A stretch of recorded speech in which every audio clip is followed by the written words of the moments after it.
Well, Stephen, that means we only got one game left, and so I know what it is. And for the life of me, maybe this is just the Vol in me, but I'm seeing all these Tennessee people.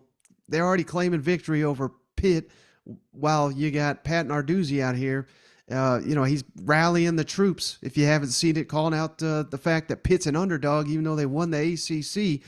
What type of fight is Tennessee in for here on the road at Pitt this weekend? This is going to be a fun game. This is one of those games this weekend that I'm really looking forward to just because of the scenario that you mentioned. I think the first thing that I go to is I think back to last year and last year's game, and I look at where those two teams are now. This Pitt team is not as good as that last year's Pitt team. I mean, they had Kenny Pickett, they had Jordan Addison. Addison's over at USC, Pickett's in the NFL. They're still a solid team, though. There's still a chance that this team wins the ACC Coastal, largely because there's really not a whole lot of great teams in the Coastal this year, but they're still very good along the line of scrimmage. And I think that's the one thing that concerns me if I'm Tennessee. The pass rush for Pitt was very active against West Virginia last week. They didn't run the ball as well as I thought they would, but they have five offensive line starters back. So I think if you're Tennessee, if you can hold up in the trenches, I think considering last year that Pitt gave up, I think, 14 plays of 40 plus yards, and the way that Narduzzi likes to play defense with man coverage, if Hendon Hooker has time to throw, those receivers for Tennessee, I think, can make plays downfield. So I'm looking forward to the matchup in the trenches. I think Pitt needs to be able to run the ball and to be able to run the ball and kind of control the clock. Keep an eye on Keaton Slovis. He's the USC transfer at quarterback too. He had a nice game in week one against West Virginia, but I also thought he missed some throws as well. So I think he's under a little bit of pressure to play better in week two. And if I'm not mistaken, Stephen, hasn't Heupel and Narduzzi, haven't they faced off like three times as head coaches? And do you have any idea the record there? Obviously, Pitt won last year, but has Heupel done a good job against Narduzzi? I think it's is it maybe 2-1? Is I it? forget that. I forget it's 2-1 in favor of one of them. I actually looked at this earlier today, and Heupel's offense has scored at least 34 points every time against Mm-hmm. Narduzzi.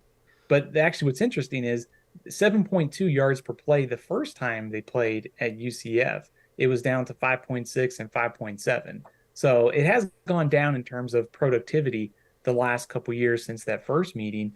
But I still think, when you look at Pitt, if you can protect against this defensive line, which is one of the better defensive lines probably in college football, they may be missing one of their ends. They still have another backup who played pretty well against West Virginia. That's really the one thing that worries me. I like Tennessee to get the win here. I'm not trying to add to the Volunteers' hype Oh here, but yeah. I think they get the victory on Saturday. And one other final question I have on Pitt, Stephen. I've been told they don't have much of a home field advantage. Like there's a lot of tickets for sale, to my knowledge. There's a lot of Tennessee people going up there, and I believe was last week's game at West Virginia. I don't know, but It was at Pitt. was it Yeah, yeah. was it because that crowd was pretty good. Do you anticipate what's Pitt's home field like? I don't even know. It's a great question. I think I mean, like you said, it can vary depending on opponent. They've had some full stadiums, like when West Virginia comes around. West Virginia, of course, brought a ton of fans Right. to that game. But yeah, I think I mean, it wouldn't shock me if Tennessee, I think, will have a good showing up in Pittsburgh. I would be very surprised if it's like totally sold out, 70,000 Panthers fans on Saturday. Yeah, because Narduzzi said the fans were underdogs last week. So was there more West Virginia people? Because I know that it's been a long time since those two have played each one another. Yeah, it looked like it on TV. There was a lot of West Virginia fans that were there. I That's mean, terrible. yeah, so, yeah. I mean, Narduzzi's he's had quite the offseason. I don't know if you caught this, but he criticized Mark Whipple, his former offensive coordinator, because they didn't run the ball enough. I mean, they won the ACC last year, and he's complaining they even didn't run the ball. Well, you had Kenny Pickett and Jordan Addison, man. Their quarterback was up for the Heisman, wasn't he? Right, yeah, and he was the first round pick of the Steelers. So I mean, hey, ride your strengths, and he's worried about running the ball into like brick walls to get 3 yards. I guess I don't know. All right, so we got two